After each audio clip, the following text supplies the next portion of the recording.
रोठा तालुका वर्धा येथे 12 वर्षीय अल्पवयीन मुलीची दगडाने ठेचून हत्या केल्याप्रकरणी अखेर वर्धा पोलिसांना मोठे यश मिळाले आहे। या भीषण घटनेतील आरोपीला पोलिसांनी बेड्या ठोकल्या असून राहुल मडावी वय 30 वर्ष असे अटक करण्यात आलेल्या आरोपीचे नाव आहे। धक्कादायक बाब म्हणजे आरोपी हा पीडित बालिकेच्या शेजारील शेतात काम करणारा शेतमजूरच असल्याचे निष्पन्न झाले आहे।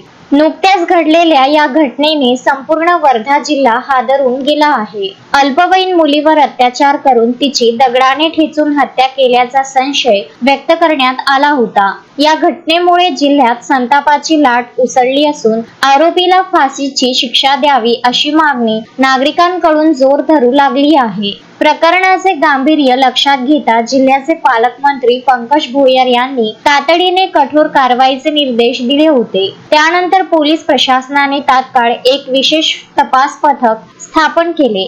जिल्हा पोलीस अधीक्षक सौरभ कुमार अग्रवाल यांच्या मार्गदर्शनाखाली SIT मार्फत प्रकरणाचा सखोल तपास सुरू करण्यात आला। पोलीस तपासात संशयित म्हणून ताब्यात घेतलेल्या तिघांपैकी राहुल मडावी हाच मुख्य आरोपी असल्याचे समोर आले आहे। पोलीस अधीक्षक सौरभ कुमार अग्रवाल यांनी पत्रकार परिषदेत माहिती देताना सांगितले की आरोपींचा शोध घेण्यासाठी पोलिसांची विविध पथके तैनात करण्यात आली होती। तांत्रिक आणि वैज्ञानिक पुराव्यांच्या आधारे तसेच फॉरेन्सिक अहवालाच्या आधारे आम्ही आरोपीपर्यंत पोहोचलो आहोत। आता SIT द्वारे या प्रकरणाचा सखोल तपास करून न्यायालयात दोषारोप पत्र दाखल केले जाईल। या घटनेमुळे ग्रामीण भागात भीतीचे वातावरण पसरले असून पोलीस प्रशासनाने तपासाला वेग दिला आहे। पीडितेच्या कुटुंबाला न्याय मिळवून देण्यासाठी प्रशासन कटिबद्ध असल्याचे दिसून येत आहे।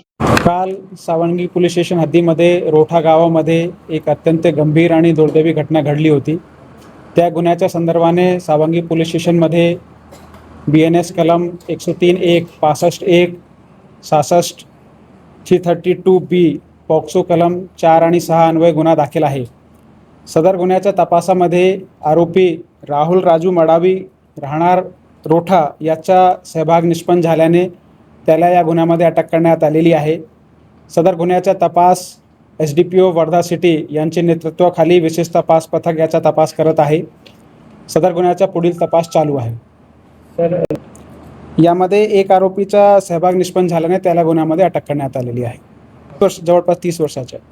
कसा काय संपर्क त्या मुलीचा आला काही?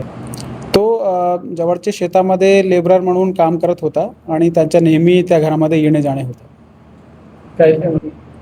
त्याबद्दल आम्ही तपास करत आहे। सध्या त्याच्या गुन्ह्यामध्ये सहभाग निष्पन्न झाला आहे आणि त्याला गुन्ह्यामध्ये अटक केलेली आहे। आम्ही तपास करतो त्याबद्दल। 30 वर्ष वेळ सर, याला कुठून ताब्यात घेण्यात आलं? याला त्या गावामध्येच ताब्यात घेण्यात आले। त्याला रात्री चौकशीसाठी आम्ही ताब्यात घेतले होते आणि तपासामध्ये त्याचा रोल निष्पन्न झाल्याने आता त्याला गुन्ह्यामध्ये अटक केलेली आहे। या गुन्ह्यामध्ये आरोपीने त्यांनी काही कबूल केलं नाही, त्याचा सहभाग निष्पन्न झाल्यानेच त्याला अटक केलेली आहे। बाकी आम्ही या संदर्भात मेडिकल ओपिनियन पण घेणार आहे। ते मेडिकल ओपिनियन नंतर बाकी स्थिती अजून क्लिअर होईल। मी आपल्याला सांगतो की यामध्ये ते अत्याचारबद्दल एक मेडिकल ओपिनियन आल्यानंतर ते वस्तुस्थिती जास्ती क्लिअर होईल। त्यामध्ये ते तपास अधिकारी त्याचे DYSP आहे, त्यांना सपोर्ट करण्यासाठी त्यामध्ये ऑफिसर्स आणि मेन असे टोटल 10 लोकांची टीम त्यांना देण्यात आलेली आहे। सर, मुलीचे या संदर्भात थोडा आता बोलणे थोडं योग्य नाही राहणार। तपास चालू आहे आणि जसं चीजे निष्पन्न होईल तसं आम्ही अपडेट करू। पण आरोपी कारण एक आरोपी सध्या तरी त्यामध्ये या आरोपीचा सहभाग निश्चित झालेला आहे आणि त्याला अटक केलेली आहे। सर, हा, ते जप्त केलेले आहे। सर, या संपूर्ण असं काही लक्षात नाही, नाही, प्राथमिक तपास नाही, त्यामध्ये तो घरामध्ये गेला होता। ही प्राथमिक जो तपासामध्ये निष्पन्न होते की ते घरामध्ये होता, ती एकटी होती आणि त्यांनी तो तसा प्रसंग केला। असं अत्याचार झाल्याचा आणि दुसरा प्रश्न नाही, हा मुलीचा नातेवाईक नाही आहे आणि दुसरा की तो अत्याचारबद्दल मेडिकल ओपिनियनमध्ये वस्तुस्थिती अधिक क्लिअर होईल। पण हा जो विक्टिम परिवार आहे तो पण लेबर काम करतो आणि तो पण जवळच्या शेतामध्ये लेबर काम करतो, म्हणून त्याच्या नेहमी त्यांच्या घरामध्ये पाणी वगैरे पिण्यासाठी वगैरे येणे जाणे होते। किती वर्षापासून काही संपर्क आहे? आम्ही तपास करू त्याचा। DPO Wardha city Sunil Mahadik. सुनील महाडिक नवीन आले आहेत? यामध्ये तपास अधिकारी SDPO वर्धा सिटी आहे सुरुवातीपासून तपासाचे, आणि त्यामध्ये जेव्हा कोणताही गंभीर गुन्हा घडतो त्यांना मदत करण्यासाठी एक विशेष टीम त्यांना दिली जाते जो डेडिकेटेड त्या गुन्ह्यामध्ये काम करतात. त्यासाठी आम्ही एक 10 लोकांची टीम तयार केलेली आहे. फास्ट ट्रॅक कोर्टाची पण मागणी केली होती काय? यामध्ये आम्ही लवकरात लवकर त्याच्या गुन्ह्याचा तपास करून त्याला कोर्टामध्ये सादर करणार आहेत. नंतर न्यायालयाला तशी विनंती करण्यात येईल.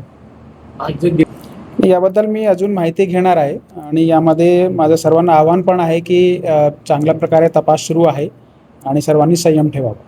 सर नाव नसेल तर तो एक गुन्हा आहे. अश्विन शहा, विदर्भ न्यूज, वर्धा.